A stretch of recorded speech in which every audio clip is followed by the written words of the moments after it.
ढंग से नहीं पढ़े, ऑप्शन ढंग से नहीं पढ़े, ये सबसे बड़ा मिस्टेक है। आगे से ध्यान रखा जाएगा इस पे। ओके, सो दैट्स इम्पॉर्टेंट कि गलती को एक्सेप्ट करना और उस पे वर्क करना नेक्स्ट टाइम, ये बहुत बड़ी बात है। बहुत स्टूडेंट्स का होता है कि वो डीमोटिवेट हो जाएंगे चीज़ों को लेके, बट ये आपके बारे में बहुत अच्छी बात है कि आपको पता है कि हाँ मिस्टेक हुई है क्योंकि मैं शायद सारे ऑप्शंस नहीं पढ़ पाया, थोड़ी जल्दबाजी में थे। नेक्स्ट टाइम नहीं करोगे ये मिस्टेक, ये बहुत अच्छी बात है। सो आप बता रहे हो कि पार्ट ए को 60 के पहले 60 मिनट्स के थोड़ा पहले ही सॉल्व कर लो ताकि पार्ट बी के लिए आपके पास सफिशिएंट टाइम होना चाहिए। तो यस मैम। बढ़िया स्ट्रैटेजी है। और आप पहले बी सॉल्व करते थे या ए सॉल्व करते थे? क्या डिफरेंस होगा अगर हमने रिवर्स किया ऐसा कुछ? मैम मैम मैं ऐसे नहीं देखता था। मैंने सबसे पहले सेक्शन बी खोला, बट ओके। स्टार्टिंग के क्वेश्चन मुझे बहुत डिफिकल्ट लगे, तो मैं चुपचाप सेक्शन ए पे चला गया। ओके। फिर मैम सेक्शन ए के क्वेश्चंस इजी लगे, तो मैम मैंने पहले सेक्शन ए पूरा कंप्लीट।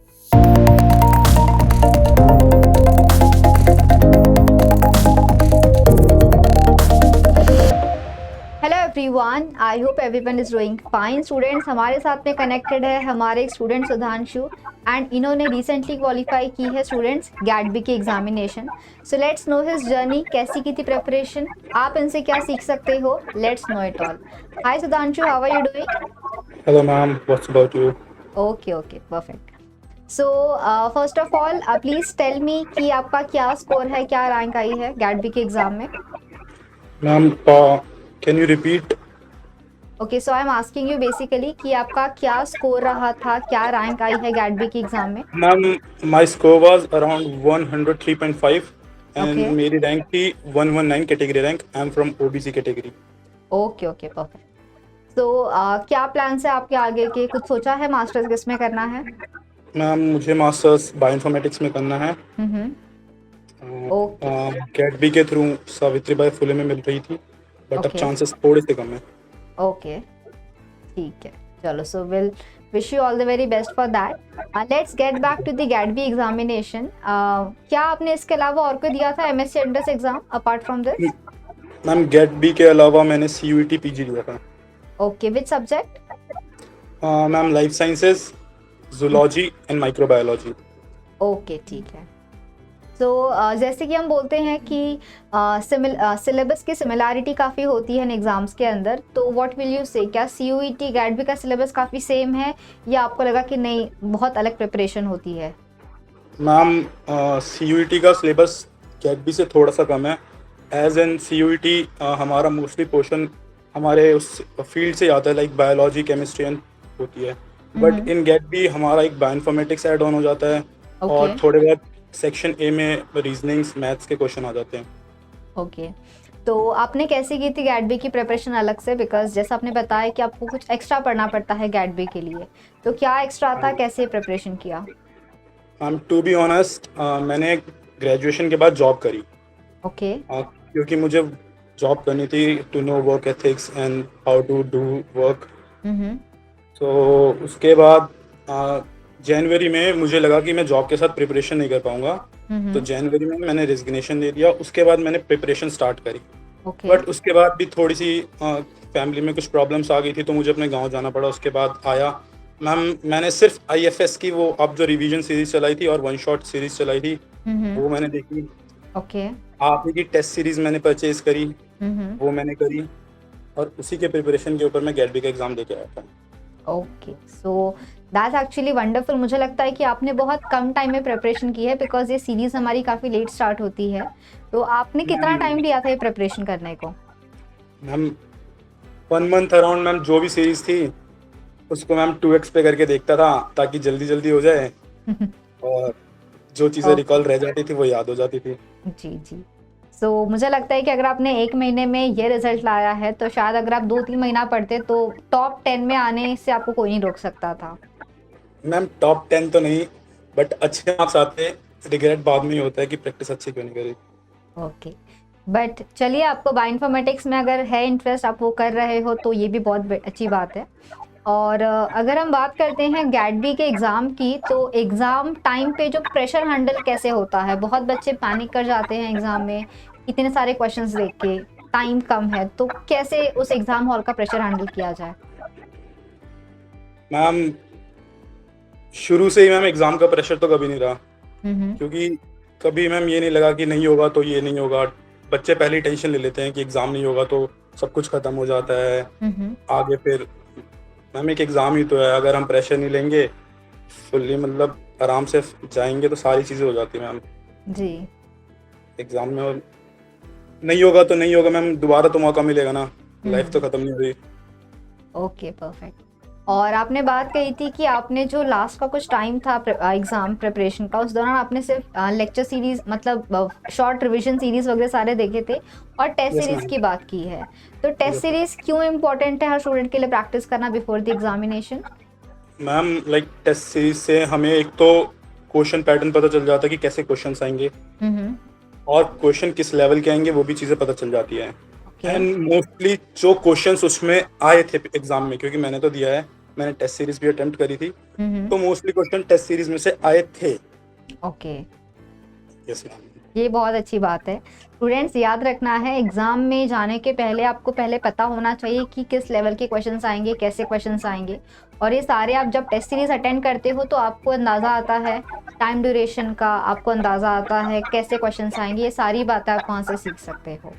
एंड अगर हम बात करते हैं एग्जाम में टाइम को मैनेज करने की, बिकॉज क्वेश्चंस काफ़ी सारे होते हैं, तो यस आपको मैम। आइडियली कितना टाइम लगता था to attend all the questions? कितना टाइम में हो जाता है बच्चों का एग्जाम? मैम गेट बी में अराउंड फर्स्ट सेक्शन में 60 क्वेश्चन होते हैं, तो 60 के हम्म। 60 हम कर सकते हैं। ओके। एंड सेक्शन बी में 100 होते हैं, उसमें से हमें 60 करना पड़ता है, बट जी। अगर हमें वो 60 करने हैं तो पढ़ने हमें पूरे 100 ही पड़ेंगे कि हम्म। जोन से इजी हम वो कर सकें। ट्रू। मैम जो क्वेश्चन अगर हमें आते हैं ना मैम, उसमें मोस्टली क्वेश्चन पढ़ते हैं हमें आंसर पता होना चाहिए सेक्शन बी में, हम्म। ज़्यादा थिंक करने का टाइम होता नहीं है मैम। और ओके। सेक्शन ए में क्वेश्चंस होते हैं जैसे कुछ मैथ्स के क्वेश्चन हो गए, रीजनिंग के, जिसमें थोड़ा सा टाइम लगता है। हम्म। सेक्शन ए मैम मैंने अराउंड 60 मिनट से पहले ही कर दिया था। ओके। जो टाइम लगा सेक्शन बी में लगा, और उसमें भी मैम सिली मिस्टेक हो गई जल्दीबाजी के चक्कर में, वरना मे भी स्कोर ज़्यादा अच्छा होता। कुछ क्वेश्चन ऐसे थे जो हम्म। मुझे आते थे, बट जल्दीबाजी के चक्कर में क्वेश्चन ढंग से नहीं पढ़े, ऑप्शन ढंग से नहीं पढ़े, ये सबसे बड़ा मिस्टेक है। आगे से ध्यान रखा जाएगा इस पे। ओके, सो दैट्स इम्पॉर्टेंट कि गलती को एक्सेप्ट करना और उस पर वर्क करना नेक्स्ट टाइम, ये बहुत बड़ी बात है। बहुत स्टूडेंट्स का होता है कि वो डीमोटिवेट हो जाएंगे चीज़ों को लेके, बट ये आपके बारे में बहुत अच्छी बात है कि आपको पता है कि हाँ मिस्टेक हुई है क्योंकि मैं शायद सारे ऑप्शंस नहीं पढ़ पाया, थोड़ी जल्दबाजी में थे, नेक्स्ट टाइम नहीं करोगे ये मिस्टेक, ये बहुत अच्छी बात है। सो आप बता रहे हो कि पार्ट ए को 60 के पहले 60 मिनट्स के थोड़ा पहले ही सॉल्व कर लो ताकि पार्ट बी के लिए आपके पास सफिशिएंट टाइम होना चाहिए। तो यस मैम। बढ़िया स्ट्रैटेजी है। और आप पहले बी सॉल्व करते थे या ए सॉल्व करते थे? क्या डिफरेंस होगा अगर हमने रिवर्स किया ऐसा कुछ? मैम मैम मैं ऐसे नहीं देखता था, मैंने सबसे पहले सेक्शन बी खोला, बट ओके। स्टार्टिंग के क्वेश्चन मुझे बहुत डिफिकल्ट लगे तो मैं चुपचाप सेक्शन ए पे चला गया। ओके। फिर मैम सेक्शन ए के क्वेश्चंस इजी लगे तो मैम मैंने पहले सेक्शन ए पूरा कंप्लीट किया, ठीक ताकि है। मेरे अंदर कॉन्फिडेंस आए। अगर हमें पहले ही क्वेश्चन नहीं होंगे हमसे सॉल्व तो डिमोटिवेटेड हो जाते हैं हम, फिर उसके ओके। बाद जो आते हैं वो भी गलत हो जाते हैं। हम्म। तो मैंने पहले सेक्शन ए सॉल्व किया, उसके बाद मैं सेक्शन बी पे गया। Okay, so that was very smart of you. Students please देखना, ये इस बात का ध्यान रखना, अगर आपने कोई सेक्शन स्टार्ट किया है वो आपसे नहीं बन रहा है, सो डोंट गेट डीमोटिवेटेड, दूसरा सेक्शन स्टार्ट करो, क्या पता वहाँ के आपको आंसर्स पहले आ जाए। और शायद आपको जब 2 3 4 आंसर्स आ जाते हैं ना तो आप में कॉन्फिडेंस अपने आप डेवलप हो जाता है और बाकी आप बहुत खुशी खुशी सॉल्व करते हो आगे के question. So remember this part. And क्या रिएक्शन था आपके घर वालों का आपका रिजल्ट देख के, कैसा लगा उन्हें? मैम घर वालों को कोई मतलब नहीं था, दे लाइक कि हाँ तुझे जो करना है तू कर, तुझे हम पूरी ओके, हेल्प करेंगे। ठीक है। दे आपका नेवर आस्क। रिएक्शन क्या था? क्या आप खुश थे या फिर आप और बेटर चाहते थे? मैम जब तक आंसर की नहीं आई थी तब तक तो लग रहा था अच्छे मार्क्स आएंगे। ओके। जब आंसर की मैं चेक कर लिया तो मुझे पता चल गया था कि इससे ज़्यादा तो नहीं आएंगे। ओके। तो आई वाज लाइक कि चलो ठीक है, क्वालिफाई तो कर लिया, फर्स्ट अटेम्प्ट था, और मैंने प्रिपरेशन भी उतनी अच्छी नहीं करी थी जी। कि मैं बोलूँ कि मेरे अच्छे मार्क्स आने चाहिए थे। जितना मैं डिजर्व करता था उतने आए हैं। ओके। और आपने बताया कि आपने थोड़ा ब्रेक लिया था प्रिपरेशन से, and I am not preparation से, आपने जॉब की है एंड देन आपने पढ़ाई स्टार्ट की है, तो आपको लगता है उसका कुछ इम्पैक्ट पड़ा होगा आपके प्रिपरेशन में? मैम ऑब्वियसली अगर मैं पूरे एक साल प्रिपरेशन करता तो मेरे अच्छे नंबर आते, हम्म। बट ठीक है, कॉलेज तो मिल जाएगा, जी। आगे एंट्रेंस देनी है मैम, वापसी। ओके। ओके। एंड जब आप ग्रेजुएशन कर रहे थे उस टाइम पे आपने कोई एग्जाम अटेंड किया था या आपने सोचा था कि कुछ देना चाहिए उस टाइम पे? नो मैम, मैंने पहले ही सोच रखा था कि मेरे को 1 साल जॉब करनी है। मुझे पता चले कि जॉब में क्या चीज़ें होती हैं, वर्क में क्या चीज़ें होती हैं, कैसे आपको टाइम मैनेज करना है, वहाँ पे 8 आवर, नाइट आवर की शिफ्ट लगानी है ओके। और कैसे थिंग्स वर्क करती है एक जॉब में, क्योंकि आगे चल के हमें वो चीज़ें करनी है, चाहे एक लैब हो, चाहे एक हम्म। ऑफिस हो, वहाँ पे बहुत सारी चीज़ें सिमिलर होती हैं। वर्क एथिक्स हो गया, टाइमिंग हो गया, कैसे आप चीज़ों को मैनेज कर रहे हैं ऑन टाइम पे। ओके। एंड ग्रेजुएशन में आपके सब्जेक्ट्स कौन कौन से थे? मैम मैंने बीएससी लाइफ साइंसेस करी है, तो प्रोग्राम सब्जेक्ट था उसमें जूलॉजी, केमिस्ट्री, बायोलॉजी, तो बॉटनी तीनों थी। ओके। सो फॉर यू गैडबी का जो सिलेबस है हमारा, लाइफ साइंस वाला पार्ट, बायोलॉजी वाला पार्ट, उसमें से कौन से टॉपिक्स आपको पर्सनली इजी लगते थे? मैम मेरा फेवरेट टॉपिक था बायोटेक। ओके। मुझे बायोटेक, क्योंकि मैंने बायोटेक में अपार्ट फ्रॉम कॉलेज भी बहुत सारे कोर्सेज कर रखे थे। हम्म। तो लाइक इन बायोटेक मुझे था कि हाँ मैं बायोटेक में चीज़ें कर लूँगा, बट उसके अलावा जो चीज़ें आती हैं जैसे टेक्सोनॉमी की चीज़ें हो गई, जो याद रखने वाली चीज़ें होती है बिल्कुल, हम्म। उन सब चीज़ों में थोड़ा सा वीक था। ओके। एंड अगर हम बात करते हैं गैडबी की, तो न्यूमेरिकल्स भी काफ़ी देखने को मिलते हैं topics like bio process engineering से, तो आपने वो पार्ट किया था या स्किप किया था? मैम बायो प्रोसेसिंग के आपने ही कराए थे शायद कुछ न्यूमेरिकल्स जी। सीरीज में, तो कुछ कुछ जो याद थे उससे मिलता जुलता जो आया वो सॉल्व कर दिया, ओके। और कुछ कुछ जो नहीं था वो छोड़ दिया मैम, क्यों नेगेटिव में जाना। ओके ओके, ठीक है। एंड सो उसके अलावा अगर हम बात करते हैं गैडबी के सिलेबस की, तो थोड़ा सा वास्ट सिलेबस माना जाता है। यस तो मैम। एग्जाम के पहले आपने क्या पूरा सिलेबस कवर किया था, या आपका डिसाइडेड था कि मुझे इतना ही पार्ट कवर करना है? मैम लास्ट मंथ प्रिपरेशन थी, सिलेबस पूरा तो देखा, स्टार्टिंग में तो सब सोचा था कि पूरा करेंगे, एक ओके। एक करके सब कुछ करेंगे, बट जब चीज़ें नहीं लगा कि नहीं हो पाएगा, तो मैम मैंने आपको बताया मैंने सिर्फ आपकी वीडियोस ही देखी थी, मैंने बाकी बुक्स में भी कुछ नहीं पढ़ा, और ओके। टेस्ट सीरीज देखे मैम, बस वैसे करके आ गया मैं। ओके, ठीक। तो ये अच्छी बात है दैट मिनिमल प्रिपरेशन के साथ भी you manage to score a decent marks. आपने काफ़ी अच्छे मार्क्स लाने की कोशिश की है बहुत कम टाइम में प्रिपरेशन से। आई एम वेरी श्योर कि ज़्यादा टाइम मिलता तो आप बेटर कर सकते थे। सिलेबस देखिए, आपका क्या अंदाज़ा है आइडियली कितना टाइम लगना चाहिए फॉर द गैडबी प्रिपरेशन? अगर स्टूडेंट पूरा मेहनत से पढ़े तो कितना टाइम लगना चाहिए उन्हें?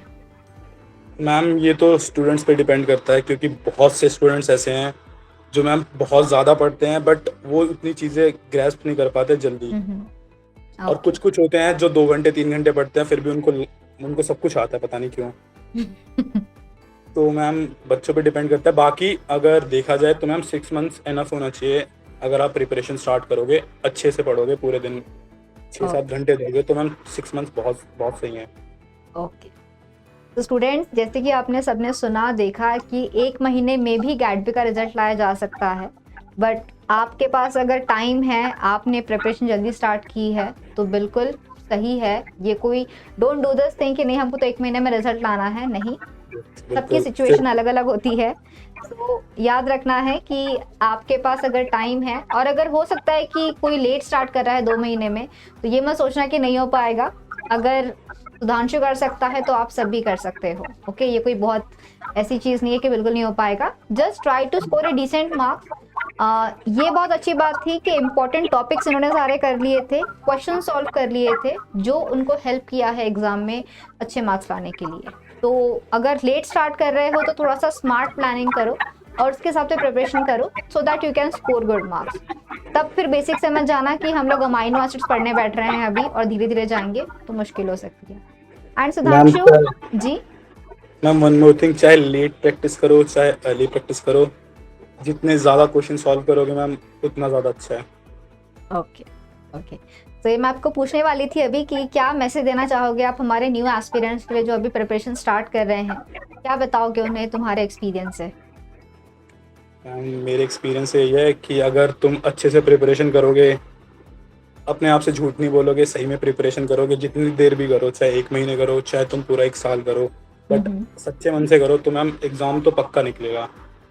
ओके। बहुत सारी चीज़ें बाद में आती हैं कि बीच में कुछ चीज़ें सही नहीं चलती, बट डिमोटिवेट कभी नहीं होना है। सब हर बंदा कर सकता है, हर बंदे के अंदर कैपेबिलिटीज़ हैं चीज़ें करने की। Okay, perfect. तो thank you so much for joining, मज़ा आया आपसे बात करके। मैं खुद हैरान हूँ ऐसे कैसे हुआ कि 1 महीने में इतने मिनिमल प्रिपरेशन के साथ। आप झूठ नहीं बोल रहे हो, आई होप सो।